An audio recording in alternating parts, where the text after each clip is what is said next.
पहलगाम आतंकी हमले की एनआईए तेजी से जांच कर रही है। आज दूसरे दिन भी एनआईए के डीजी कश्मीर में ही मौजूद रहे और जांच की प्रगति की समीक्षा करते रहे।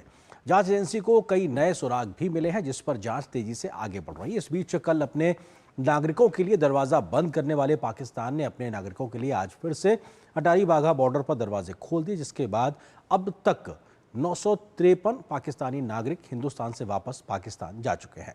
नियंत्रण रेखा पर पाकिस्तान की ओर से फायरिंग जारी है तो पाक की शह पर भारतीय संस्थाओं पर साइबर अटैक के प्रयास भी किए जा रहे हैं, जिसका भारतीय सेना और साइबर एक्सपर्ट्स जमकर करारा जवाब दे रहे हैं। 22 अप्रैल के पहलगाम हमले के बाद से पाकिस्तान अपनी नापाक हरकतों से बाज नहीं आ रहा है। पाकिस्तान की ओर से नियंत्रण रेखा पर लगातार सीज फायर का उल्लंघन किया जा रहा है। बीती रात भी पाकिस्तानी सेना ने जम्मू और कश्मीर के कई क्षेत्रों में बिना उकसावे के छोटे हथियारों से गोलीबारी की, जिसका भारतीय सेना के जवानों ने माकूल जवाब दिया।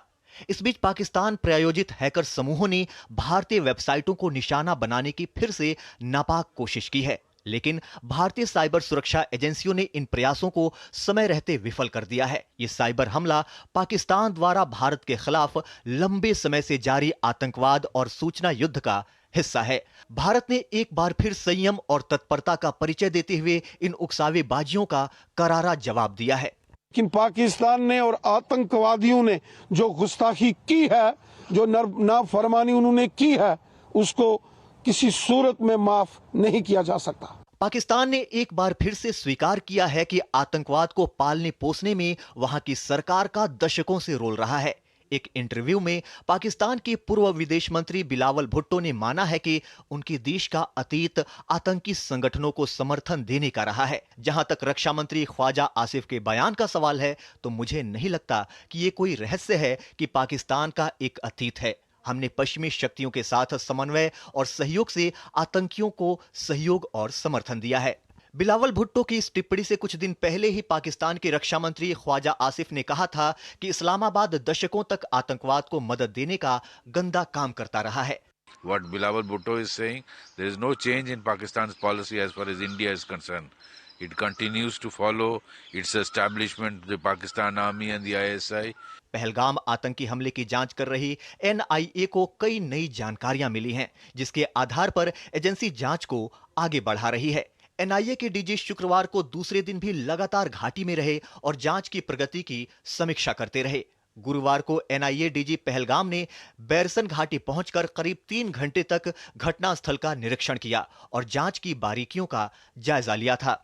आतंकी हमले के बाद भारत ने पाकिस्तानी नागरिकों की वीजा रद्द कर दिए थे, जिसके बाद से बीते कुछ दिनों से पाकिस्तानी नागरिकों की अटारी बॉर्डर पर लाइनें लगी थीं, लेकिन पाकिस्तान ने अपने दरवाजे अपने ही नागरिकों के लिए बंद कर दिए थे। शुक्रवार को एक बार फिर से पाकिस्तान ने अपने दरवाजे खोल दिए, जिसके बाद अटारी वाघा बॉर्डर से लोगों का जाना शुरू हो गया है। अब तक 953 पाकिस्तानी नागरिक भारत से पाकिस्तान जा चुके हैं। जम्मू कश्मीर से पाकिस्तान डिपोर्ट किए जा रहे 6 सदस्यों के एक परिवार की अपील पर सुप्रीम कोर्ट ने सरकार से परिवार के दस्तावेजों की जांच के लिए कहा है। जांच पूरी होने तक उनको पाकिस्तान वापस नहीं भेजा जाएगा। पहलगाम हमले के बाद भी कश्मीर में पर्यटकों का पहुंचना जारी है, तो घाटी अपनी पटरी पर लौट आई है। श्रीनगर के आध्यात्मिक आस्था केंद्र शंकराचार्य मंदिर में भगवान आदि गुरु शंकराचार्य की जयंती के मौके पर देश और दुनिया के अनेक श्रद्धालु, संत महात्मा और पर्यटक पहुंचे और विशेष पूजा अर्चना की गई। आतंकियों ने भले ही पहलगाम हमले को अंजाम देकर भारत पर बड़ा आघात किया है, लेकिन पीएम मोदी और गृह मंत्री अमित शाह ने आतंकियों को नष्ट करने का जो संकल्प लिया है, उस पर देश को पूर्ण भरोसा है।